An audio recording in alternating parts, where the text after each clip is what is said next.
you join us today in the post-Christmas afterglow, which basically means we're fat and hungover. But which one's which?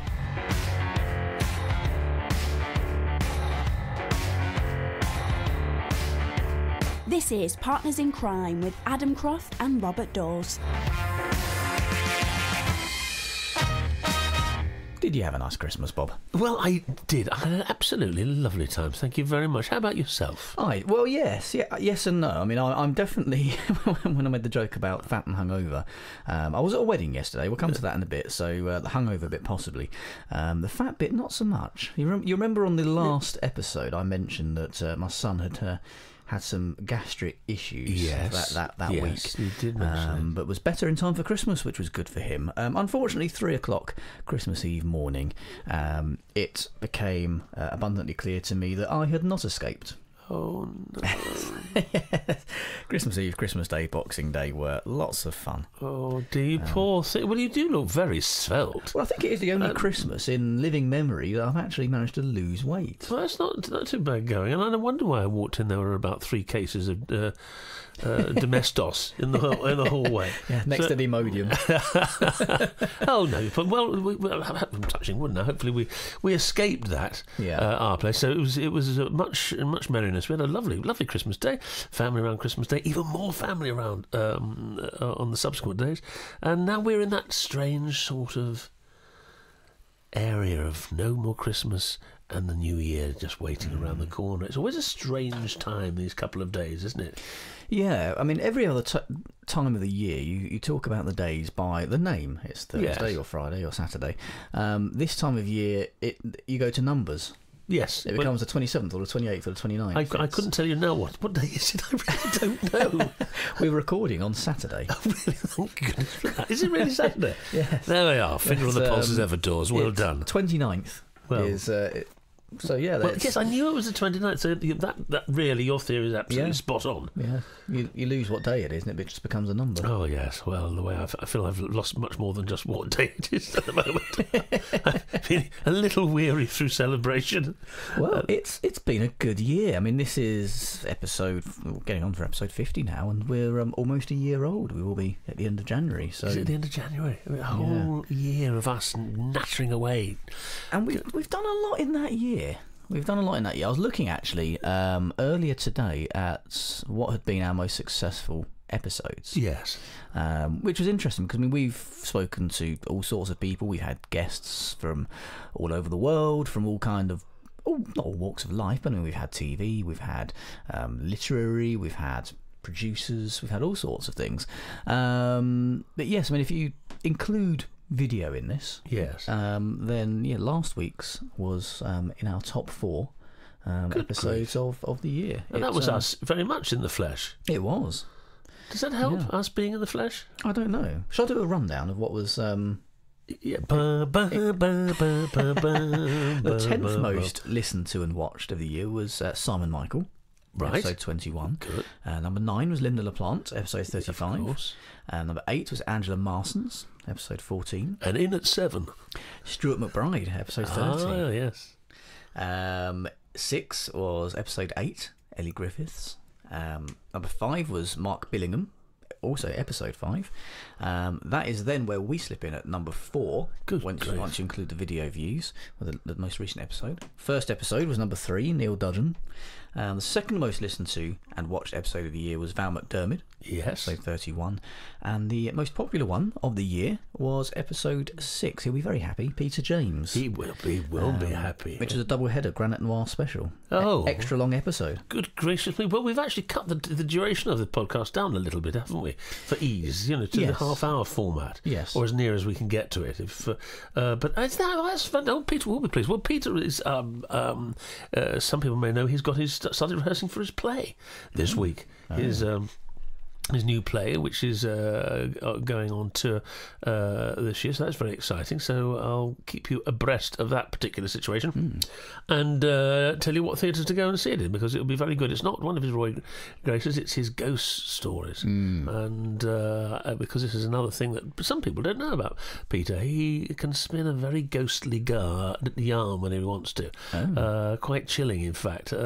So that's worth looking out for. At a theatre near you, the House on Haunted Hill, I think it is, or something like that. I will confirm it, and I'll do a bit more research. But to Peter James' new play, On the Road in the New Year.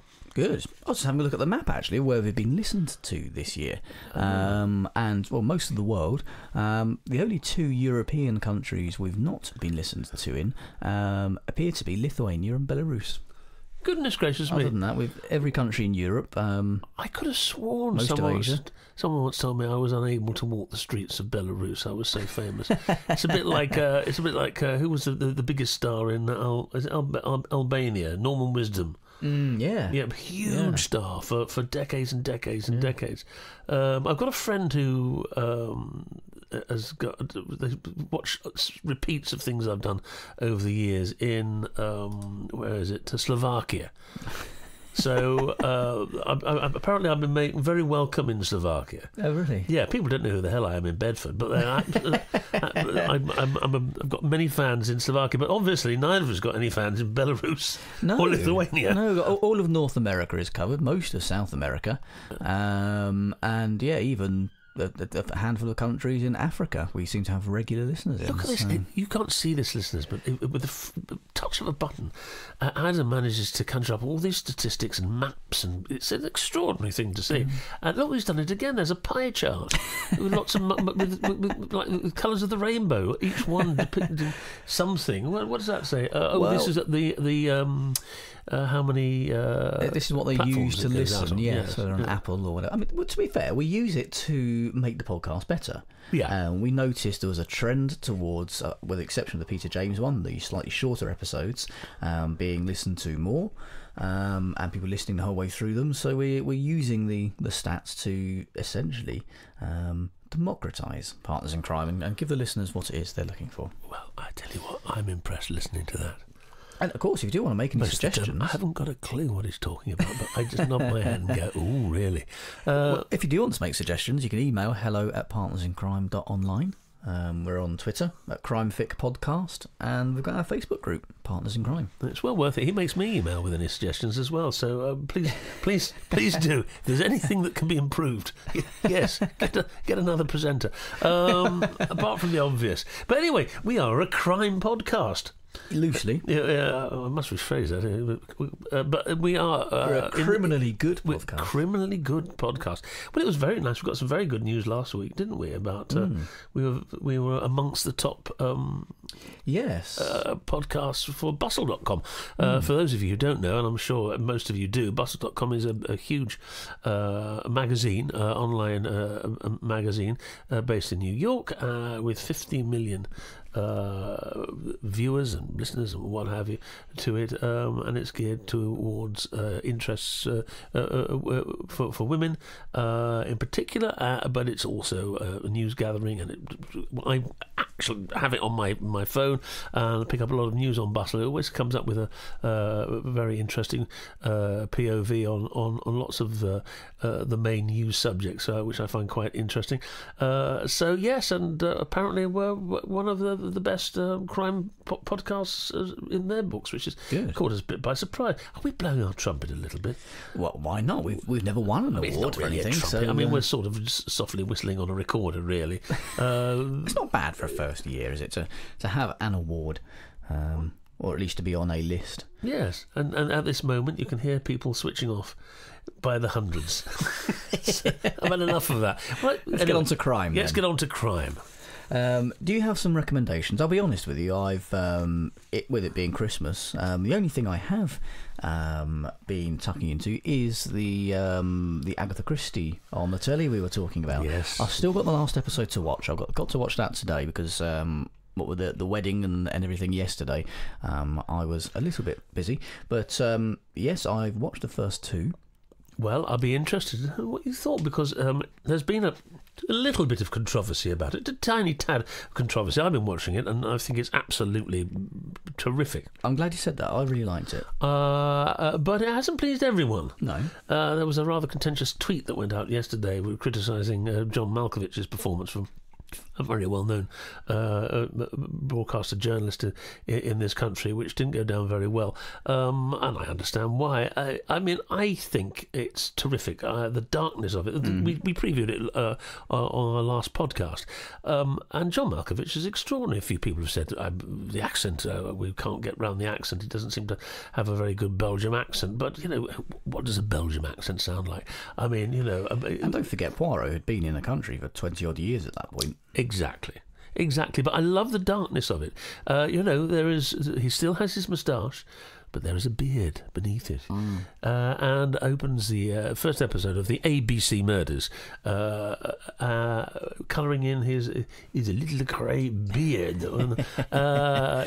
We can see why I've never played Poirot with an accent like that. But I think it's terrific. A wonderful supporting cast. Lovely to see Kevin McNally, I think one of our finest actors, playing Inspector Japp, and Rupert Grint as well, playing Japp's replacement at Scotland Yard, and that bloke off Broadchurch, and that chap off Broadchurch. I mean, it's a terrific cast, but it really is brilliantly adapted. Sarah Phelps and directed, and the whole production is terrific. It's dark. It's not the Poirot that we are used to, the 20s, and where everything is extraordinary in the big country houses, and everyone is beautiful and driving around in fast cars, and there's a dead body in the library. I mean, as wonderful as that is, this is a very different look. Poirot is older. His reputation is sort of behind him. People are not hanging on his every word. He has to wait and stand in line at Scotland Yard just to get an interview, which actually doesn't come at all. So he's in a not a bad way, but he's not what he once was. And these particular murders are incredibly gruesome. It's a serial killer. I'm not giving anything away for those who don't know it, but it's a serial killer, and it's very unpleasantly done. And I was as it should be. And there was an argument on Twitter yesterday. I think Mark Billingham quite rightly said, we're dealing with very unpleasant crimes, and there is a tendency, certainly in certain golden age murder mysteries, where that isn't really acknowledged. People turn up and say, oh, he's dead, he's in the library, and what have you. But it's a horrible, horrible scene, and of course it's a tragic event, and that is given full resonance in this production of ABC Murders, and I think this whole line of Agatha Christie projects that have taken place over recent years have been done in a similar style by the same wonderful writer, adapting, and long may it continue, because I think this is Agatha Christie for the modern age, and I'm sure she would have approved. Yeah, I mean the books are, if read in the right way, pretty dark anyway. Yeah, many of them are. I mean, some of them aren't. Some of them are much lighter, but some of them are pretty dark. And ABC Murders, from my memory, is one of them. Yes. I mean, there are things that have been added and changed for, I suppose, for a modern audience, or to make it more televisual. Yes. Which wouldn't have worked just literally rewriting the book as a script. I think perhaps a lot of readers and perhaps a lot of TV viewers seem to think you can do that. You can just rewrite the book in dialogue as a script and it'll work, but it just doesn't. It doesn't work, and that's when you get really dreadful TV programs. So changes do have to be made, not just gratuitously, but for dramatic effect. Well, I think the whole concept of these productions has been to earth them, and to concentrate on that murder is a deeply, deeply, deeply unpleasant thing, to put it mildly, and they don't stand back from that. It's not style over content. No, I suppose is what I'm trying to say.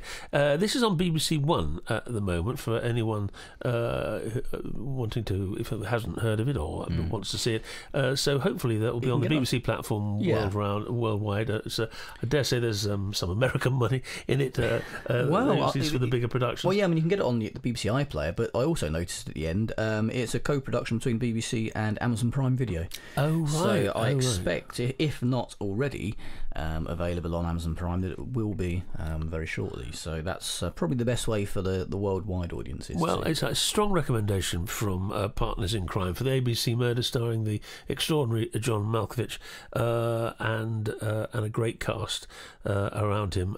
Agatha Christie going into it's the 21st century. I don't know. So it's brilliantly done. So that's one recommendation. Okay, now I'm going to give 2 books.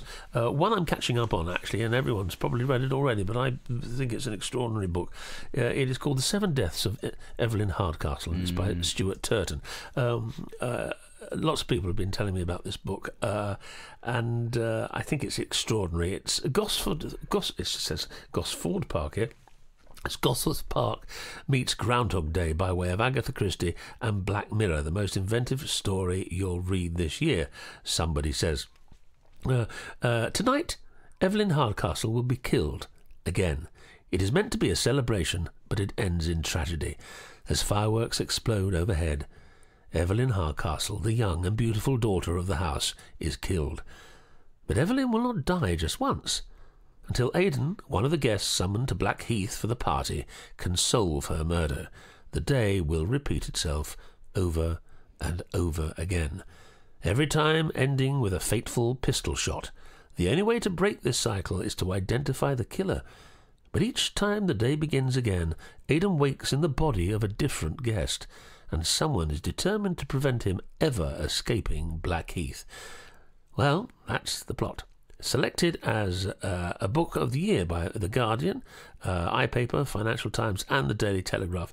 Winner of the Books Are in My Bag Novel Award 2018 and a host of other extraordinarily fine awards. This is a superb book. Plays with time, plays with place, and really does get under the skin, looking at a murder from all different angles. It's a wonderful subversive approach to a deconstruction of the classic murder mystery. So I would recommend it wholeheartedly. 7 Deaths of Evelyn Hardcastle by Stuart Turton. Available. Where can you get it, do you think? Well, you could try Kobo. Oh, yes. If you head over to kobo.com, if you enter the promo code CRIME at the checkout, then as a listener to Partners in Crime, you get an exclusive 90% off of that book. That is the next one up to read on my Kobo, in fact. I'm just finishing that Nicky French, and then I will be loading up my Kobo, and I'll be reading that. So very much looking forward to it. Something else I wanted to pick up on. I was reading an article on the wonderful crimefictionlover.com, written by Marina Sophia, about 5 women crime writers to watch in 2019. Right. I thought this was fascinating. This is essentially writers who you may not have heard of, but who are expected to hit it big in 2019. So on the list we have Noella Elwood, Hai Young Pyun, Emma Viskich, Roxanne Bouchard and Julia Hebelin. And what struck me was the inclusion there of Hai Young Pyun, who is a South Korean writer. And earlier this year, we predicted the rise of South Korean crime fiction, did we not? Well, you did, and I listened. And we said we were going to read a South Korean book each. We were quite ambitious in those days. It didn't happen. Maybe that should be the one that we read. South Korean noir. Weirdly enough, I sold South Korean rights to one of my books a couple of weeks back. Oh. Is this a way of saying that we can actually read South Korean crime, just actually picking up yours in translation? Well, yeah, I mean, mine will be going the other way around. Mine will be going from English into Korean. Yeah. But yeah, I think the idea is to read Korean books in English. It's good to it's good to know. I mean, and 5 up and coming fine crime novelists there, women crime novelists. So I mean, it's are they all psychological murder? There's a mixture there. There's a mixture. I mean, interestingly enough, the list that they put out the previous year had Jane Harper, Johanna Gustafsson, Hannah Tinty, Emma Flint, and Cecilia Ekbeck. So, people who did, particularly, I suppose, Jane Harper and Johanna Gustafsson did really have very good years. Oh, Joanna's. We've recommended Joanna's books on the show in the past, and she's had a fantastic year, and deservedly so, going from strength to strength. So, these things they do their homework on these things, don't they? So it's and it's obviously attracting some. The genre is attracting so many fine writers. I mean, that's a good thing. And one of them I'm going to mention now is a lady called Louise Candlish, who has written a best-selling book called Our House. Now, this is a cracker. I really do recommend this. It was picked as Book of the Year by Red and The Guardian, and the Sunday Times says terrifically twisty hooks from the first page, which is what we'd hope a book to do. But this one really does deliver. On a bright morning in the London suburbs, a family moves into the house they've just bought on Trinity Avenue. Nothing strange about that, except it's your house, and you didn't sell it. Well, there we are. That's the opening premise. Wow. For better, for worse, when F.I. Lawson arrives home to find strangers moving into her house, she is plunged into terror and confusion. Well, you would be, wouldn't you? She and her husband, Bram, have owned their home on Trinity Avenue for years and have no intention of selling. How can this other family possibly think the house is theirs? And why has Bram disappeared when she needs him most? Bram has made a catastrophic mistake, and now he is paying. Unable to see his wife, his children, or his home, he has nothing left but to settle scores. As the nightmare takes grip, both Bram and Fee try to make sense of the events that led to a devastating crime. What has he hidden from her? And what has she hidden from him? And will either survive the chilling truth that there are far worse things you can lose than your house? Well, a masterfully plotted and compulsive page-turner, says The Guardian. Whip smart, knowing and brilliantly plotted, India Night. A corker, The Evening Standard. Terrific premise, New York Times. I mean, the rave reviews go on and on and on. It's a great book. It really is. It's one of those things that you just starts and you think, God, what a brilliant idea. Yes. What would happen to you? Open and the front based door on that, I've just bought it. Oh, have you? Well, there we are. You see? As you were saying that. This is the magic of recommendations. Well, you had me hooked with that opening thing there about family moves into a house. Nothing strange about that, except it's your house and you didn't sell it. I was like, right, I'm getting that. That's it. Well, it is absolutely terrific. So there we are.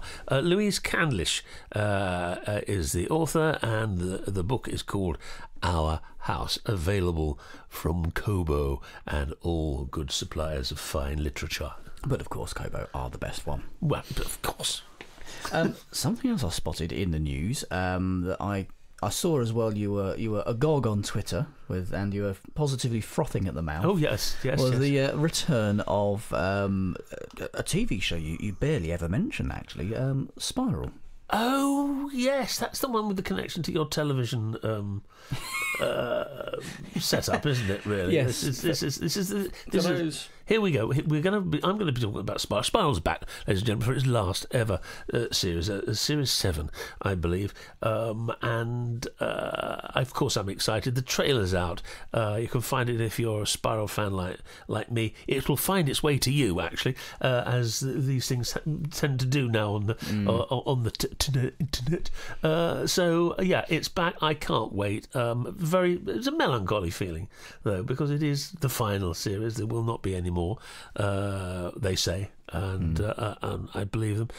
So I'm looking forward. I hope as the last one nothing terrible happens, because these are characters over 8 years now that you grow to become very close to, and it's a wonderful company of actors, and it's always marvellously done. And one of our guests, dear Roger, worked on it and gave us some insights into the making of Spiral, one of our first podcasts. Yeah, it was, So if you missed that, Roger Simons was speaking about working on Spiral and was fascinating. So you can go back into our library and pick that podcast out if you're a Spiral Engrenage fan. Anyway, so I don't know what I'm going to talk about for the next few years now. If that's finished, that's me over. If we get another few years, that is. Oh, we'll be lucky to get a second. Spiral is. Have you seen it yet? I've watched the first episode. It was a very expensive first episode. Yes, we know. Because I did buy the Blu-ray box set. For those who haven't heard the story, I bought the Blu-ray box set on Bob's recommendation. So I bought the whole collection. Realised that I didn't actually have a Blu-ray player. I had a DVD player. So I thought, well, I should have a Blu-ray player, really. So I bought one. Yeah. Went to put it in my TV cabinet, and it was about 1 inch too wide. I thought, well, I've been thinking for a while about getting a new TV cabinet anyway, so I bought a new TV cabinet. So in total, this Spiral box set has cost me about £500. I've watched one episode. Yeah, but the television setup looks so much better than it once did. Oh yeah, it's been lovely for watching other things on, just not Spiral. Here we are discussing our first world problems. Well, anyway, it's coming out soon, so that's absolutely one to catch. So yes, and we have one other recommendation, I think, for lovers of TV crime. Luther is back. I'm sure everyone in the country knows that because it has been plugged very handsomely by the BBC. But in case you've missed it, it is back. I think it's on New Year's Eve. New Year's Day, I think. New Year's Day. It's on New Year's Day. Very popular in the States as well, Luther. Is hugely popular over there. Yes, well, it's brilliantly made, and of course, anyone who knows anything about it will be recommending it to their friends anyway. But tune in on New Year's Day if you're in the UK, or if you're in the United States. I suppose you can get it on BBC platform over there. I would have thought it's... Yes, I imagine so. BBC Worldwide will be showing at some point, yeah. Well, it's... 9 p.m. New Year's Day here in the UK on BBC One. Oh, well, there they are. I'm looking forward to that. Well, I'm looking forward to... my New Year's Day curry. I'm going to sit and watch it. Are you going to have curry? Oh, right. Yes, that's a bit of a tradition. I've got a sort of a Chinese cuisine thing going on now. After having been turkeyed and hammed and chipolated in the most wonderful way, I have to say, I just fancy something a little... Oriental. Yeah, wow. I've got a wonderful Chinese tea set. Is that a Christmas present? Yeah, from my nephew, Al Garner. It's a thing of beauty. It really is. A lovely little box and lovely little teapot. It's a teapot for one. It really is an indulgent sort of present. With a little cup and whatever. So, and I'm a lover of the jasmine tea. Yeah. So I'm going to be enjoying that. Now's the time, of course, where we start to actually look at the presents that we were lucky enough to have. If you're lucky enough to have presents for Christmas, then you start to actually just take a look at them. They've been stuffed to one side, and I realise how much tat you've got. Realise how much people don't like you and what have you. But no, I've done very well this Christmas. It's a very middle class present, though, isn't it? A Chinese tea set for one. Yeah, well, it shows how middle class I must be, because I thought it was rather on the edge. I thought, that's interesting. There's some thought gone into this. You have to go down to Waitrose to buy some loose leaf tea to pop in it. Oh yeah, no, that came with it's come with the tea. Oh God, it's the gift that keeps giving. So that's my. So I'm cutting to what I was about to say. Is I'm looking forward to some nice sweet and sour chicken, and some bamboo shoots, and some special fried rice. I mean, that would please me. I'm having a little fantasy on air. Got me thinking now. That's what. So, but you've got a curry coming. Yeah. I was going to say it's like a New Year's Day tradition. It's just a general Tuesday tradition. Where do you go for your New Day? We have one round the corner that is very good and delivers fairly promptly, and quite often throws in a bottle of wine. So is it the one next to just along from the Chippy or from the Blackbirds? I've never been there. Is it good? Very good. Yeah. You can tell we live in the same area. It's completely useless for anybody else listening to this, but not at all. I've never been to that Indian restaurant. So it's a crime not to have gone. It is very good. Just had to get that word in. So So, and the new year, we're promising great things as we finish the year on this rather relaxed, self-congratulatory note. Well, video seems to have been very popular. We'll do some more of that. Well, that is nice. Yes, you're going to be seeing us not in the flesh, of course, but a lot more, I think, because that seems to have gone down quite well on YouTube and iTunes and all the rest of it. And there's one idea that we had and we were talking about, but we didn't mention it on air because we weren't sure how technically possible it would be. I now know it is technically possible, right, with a couple of slight drawbacks that we might be able to iron out. I'm worried about what he's going to say here. But I'm confident enough that we can pull it off, and that is that for our... Who are you laughing at? For our first dirty boy, for our first birthday, towards the end of January, there or thereabouts, we are... He's still going. We are looking at potential... Always a professionals, aren't we? We're looking at potentially doing a live episode. God help us. This is how we are pre-recorded. Can you imagine live? Yeah, so quite possibly doing a live episode of Partners in Crime. Oh, well. So no chance to edit. Not that we edit anything out anyway. You can probably tell. No. But I thought it might be quite nice. What you hear is what you get. Yeah, it might be nice to see it happening off the cuff. Or it might be not particularly nice. We've gone a year without having to edit anything out. Yeah, that's pretty good. So isn't it, really? I think we've had about nearly 50 episodes practice. I think we can go live. I think we can go live. So I suppose not permanently, but every now and again we'll go live. We'll be able to do that with a guest. Would the guest have to be here live with us? They would have to be, yes. The guest would have to be live. They wouldn't have to be here, but yes, they would have to be. Ladies and gentlemen, I guess this week is Arthur Conan Doyle. I mean, it's that'd be impressive, wouldn't it? Yeah, it would be impressive. Yeah, I think maybe not a guest the first time we go live. No, but just to kind of limit things that can go wrong. But yeah, so we're looking at that in the new year, doing a live episode. So basically, you're getting quite ambitious on the technical side as well.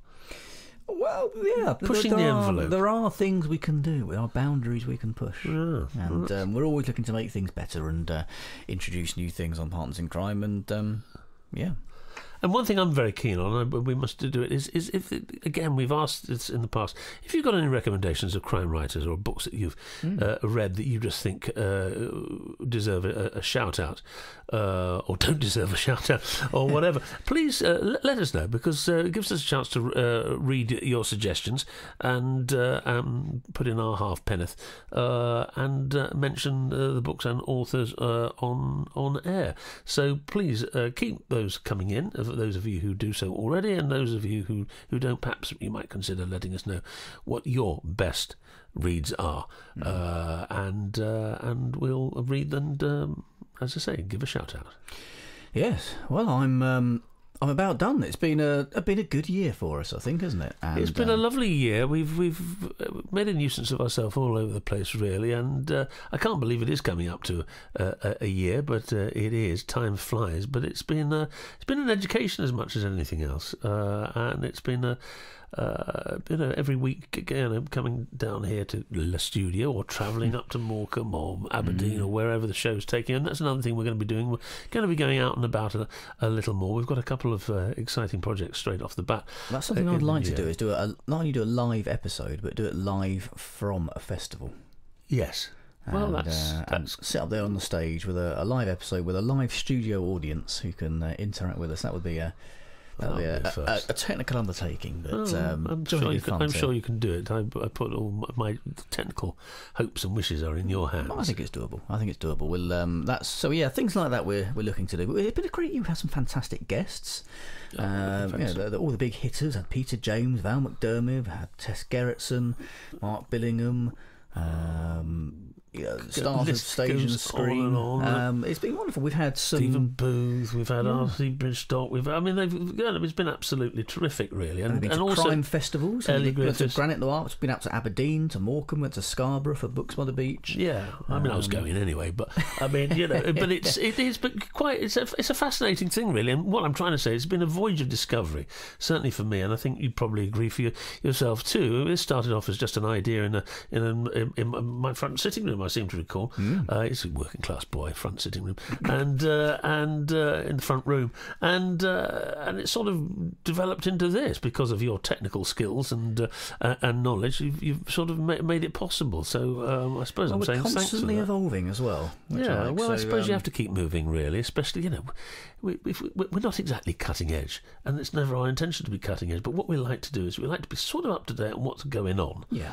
Certainly, we're a crime fiction podcast, so it keeps us on our toes. It keeps me reading, and it keeps me engaged in the genre, which I find fascinating and enjoyable. And it's extraordinary to see the explosion in the crime writing field. I mean, it is a field that is growing and growing and growing. We mentioned earlier your list of writers that have been recommended this year, and the ones that were recommended last year that are all doing well.